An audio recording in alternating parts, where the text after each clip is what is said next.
Йоо за бүгдээрээ дараагийн уулуудад тавтай морил яг энэ хэсэгт дууч мэтэрхий чанга байсан учраас дууг нь хаачихлаа. За тэгээд бүгдээрээ бичлэгийн төгсгөлд ямар нэгэн асуулт байвал комент зэгт бичээд subscribe дарахаа бити мартаарай. Баярлалаа.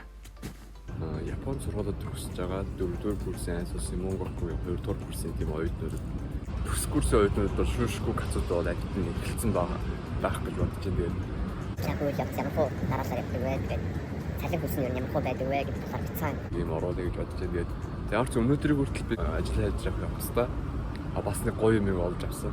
Тэр нь юу байсан бэ гэхээр Монгол төрөө ингэ их сургуулиуд төгссөн байгаа тохиолдолд за ямар нэгэн чиглэлээр те. Гэхдээ IT чиглэлд ялангуяа инженерчлэлийн чиглэлээр бол Монгол их сургуулиуд төгсчөөд ирсэн оюутнуудад бол айгүйх давуу тал бас байна гэдэг зүйлийг олж харсан. Гэхдээ өнөөдрийн хувьд бол би зөвхөн Япон сургуулиуд төгсөж байгаа оюутнуудад зориулж энэ бологийг хий гэж бодож байна. Нэг хоёр платформыг танилцуулъя. Энэ нь болохоор ерөөдөө үйл ажиллагааны чиглэл нь бол адилхан. Riknabi, Mynabi гэдэг хоёр платформ байгаа.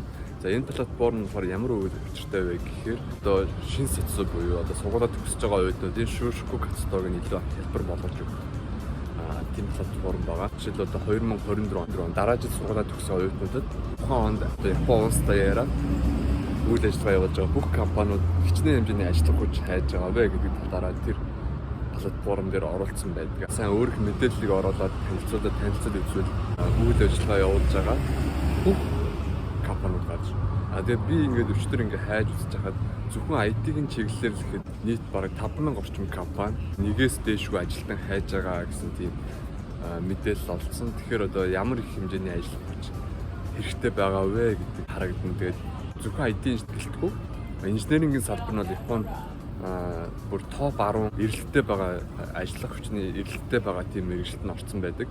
За тэгээд тэр платформ дээрээс тухайн одоо чи ажил хайх үйл явцаа эхлүүлээд ажилдаа орох хүртэл 80 авах хүртэл ямар үйл явцыг дамжуулдаг вэ гэдэг талаас бяцхан танилцуулж. За тэгээд энэ нь болохоор ерөнхийдөө платформ дээр байгаа мэдээлэл. За юу вэ гэхээр хамгийн эхлээд чи тэр платформ дээр өөрийнхөө мэдээллийг оруулаад нэгэн компани сонгоод тэр компанийгаа эхлээд System Kaizen суудаг.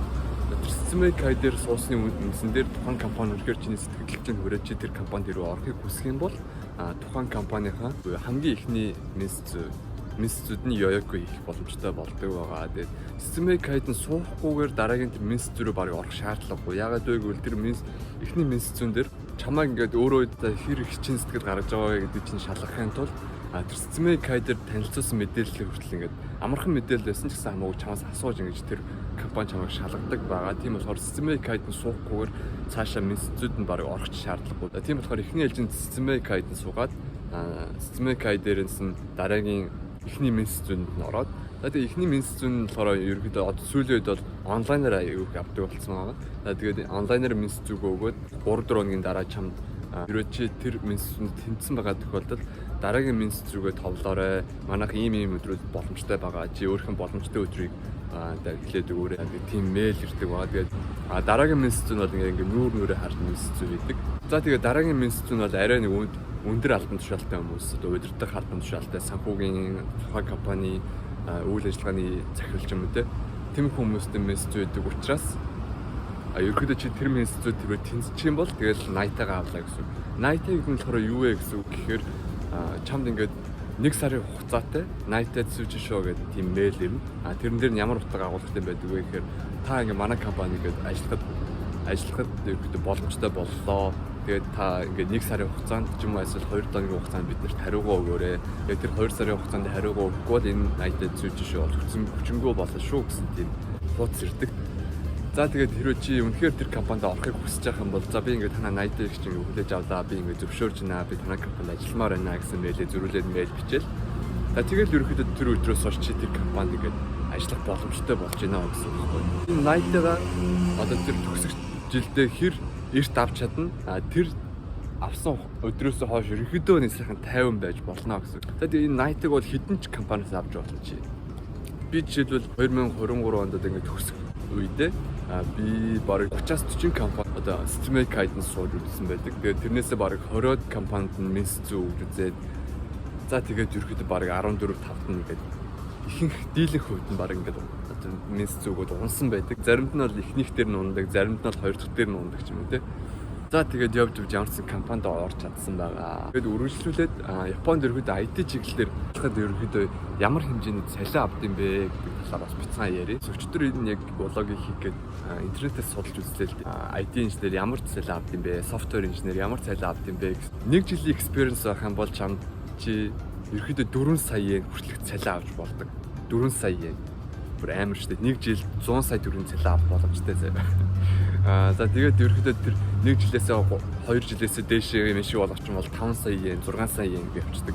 Хамгийн дээдлээ бараг 7 сая yen. Бараг юу юм бэ? 200 гаруй сая төгрөгийн жилийн хугацаанд авах боломжтой.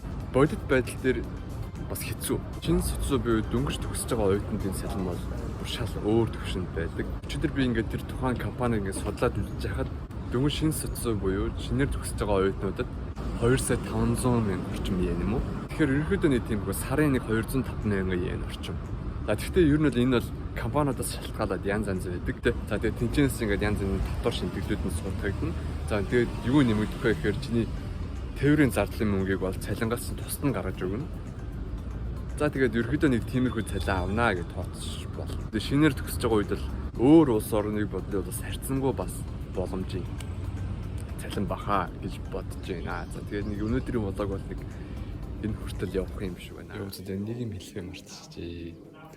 Юу байдаг вэ гэхээр гадаад хүмүүс ер нь ажиллаж байхад юу нөгөө эсрэг талаас одоо компаниудаас шаарддаг вэ гэхээр хамгийн анхны шатны шаардлага бол ерөнхийдөө Японы хэлний төвшин байдаг байгаа шүү. Тэгээд ерөнхийдөө JLPT-г оноогоо гэдэг энэ хоёроос дэшээс байлгах шаардлагатай байдаг. Тэгээд за оноо байхгүй бол ерөөсөө ярианы үед бол өөрийгөө бүр хангалттай илэрхийлж яах төвшин бол хүсдэг байгаа. Тэгээд бүгдээрээ Японы хэлэндээ бас гамбатдаг байсан юм.